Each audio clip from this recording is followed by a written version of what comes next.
Yo, what's going on, guys? Robert Warshak here, and we're going to be taking a look at all of the Mage cards in Darkmoon Faire expansion. If you like this format, how we're doing it, we're just reviewing class by class, all of the cards, getting a good idea of what this class is going to be able to bring this expansion. Throw a like, throw a comment. Really let me know how you guys are feeling about this video format for the reviews. If you don't like it, we'll change it up next expansion. I just figured I'd mix it up and try to do something a little bit different this time. So with that, let's get into the review and enjoy. 2-mana Cyclone. It's a 3/2 elemental battle cry. Add 2/1/2 sugar elementals to your hand. This is what elemental mage needed in the early game because we have that elemental side quest to draw cards. Is also statted very competitively, and elemental mage got, like, I'm pretty sure this late game card, grand finale, which we'll get to in a bit, but this card is like really good. Game Master, 2-mana 2/3. The first secret you play each turn costs 1. I don't know how I feel about this because we have Kirin Tor, which is already a free secret. We have a 2-mana card that draws a secret from our deck and then costs 0. This is only good if you've got secrets in your hand, right? And it's like, doesn't do anything. It is not a bad turn 3 card because you can play this, and then if you don't play a secret, obviously it costs 1. So on turn 3, instead of just playing a secret, you can play this guy. And then the following turn, you can play another secret and then play a 3-drop. Yeah, this guy's, I mean, he seems okay, but I don't think I would play him in a secret deck, to be honest. 5-mana 3/5, battle cry, deal 3 damage to a minion, corrupt, deal 12 instead. Wow. That's a lot of damage to be dealing to a minion. Holy shit. But it only goes to a minion, chat. And 5-mana 3/5 is not that, like, competitive. Just play Kirin Tor. Yeah, that's what I'm thinking. Kirin Tor and then the 2-mana draw a secret, it costs 0, I think are just good enough. I don't think you need to play that 2-mana 2/3 guy. But Firework Elemental is really obnoxious. I think this card's going to come. I think this card is going to be a very good card when you play a no minion mage and then you front a power and then you play other spells and then you'll end up just being able to play this guy for, like, you know, kill a minion, get a 3/5 on board. Like, I don't think this is a main decked elemental. He could be if aggro is really popular, because killing, like, minion, like, tempoing out a 5-mana 3/5 to kill a minion, get a 3/5 on board is not bad. But generally, I think this is going to be a better card that gets, like, this is a really good card if it gets randomly generated for you. 7 mana, deal 10 damage, randomly split among all enemies. It's a lot of damage, dude. Avenging Wrath is what, a 6-mana, deal 8, and this is a 7-mana, deal 10.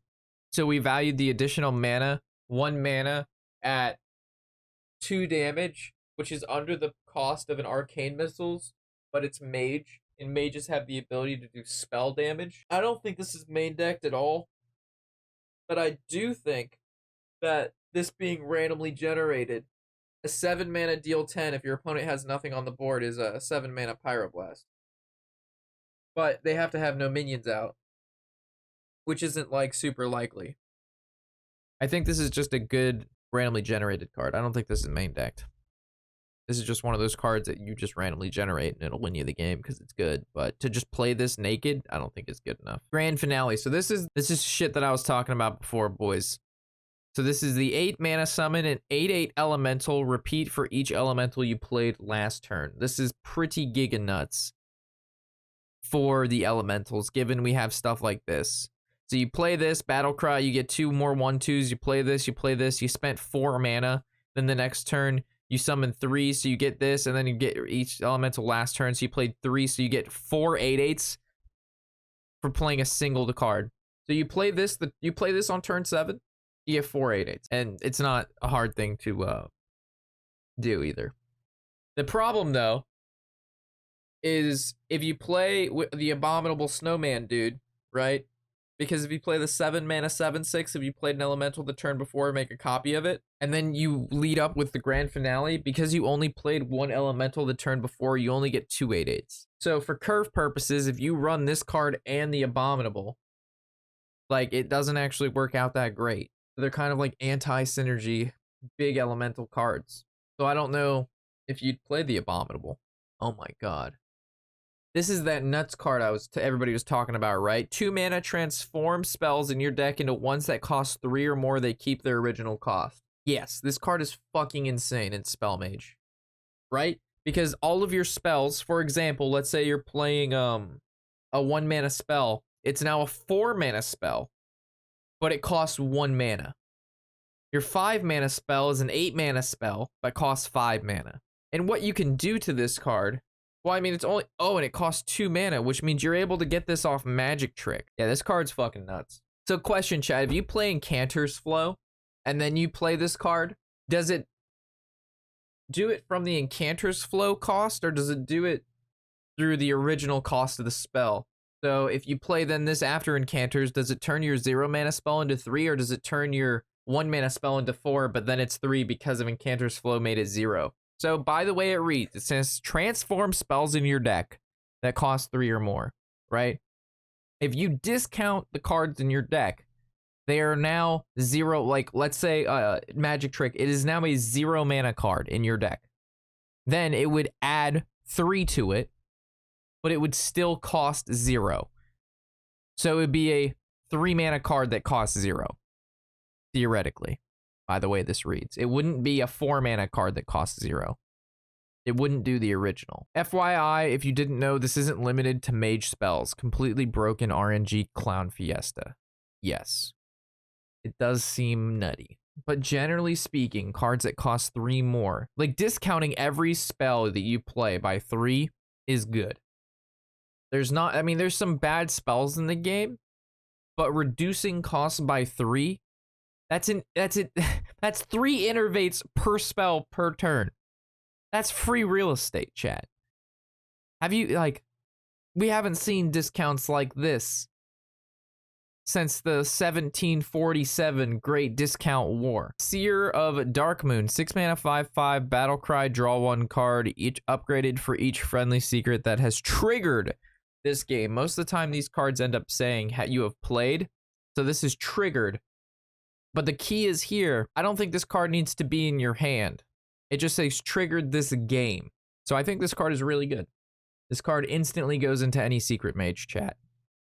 This is an instant pick into a Secret Mage. Plus, if you happen to front to power this guy, the new one that you get will work with all of the secrets that you've already played. So you don't actually need to run this in your deck for you to randomly generate this card for his effect to be useful, which makes him even better.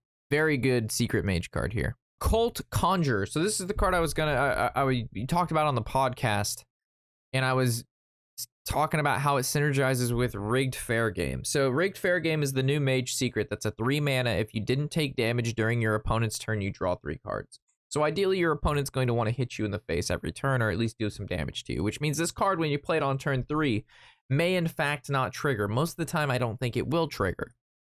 So because of that, this guarantees that you're going to have a secret for turn 4. This is a 4 mana 8/8, chat, because Battle Cry, if you control a secret, summon a copy of this.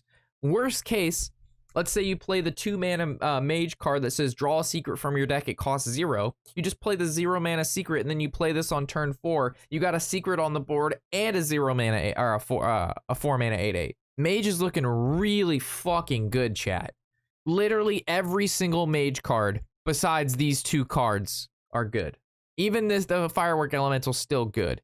But Cyclone, Mask, Grand Finale, Deck, Seer, Conjurer, Rig Fair Game, these are all really good cards. So yeah, obviously Conjurer, Secret Mage, Brain Dead play. That always happens, right? Rig Fair Game, 3 mana, draw 3 eventually. Worst case, it helps you summon a 4 mana 8/8.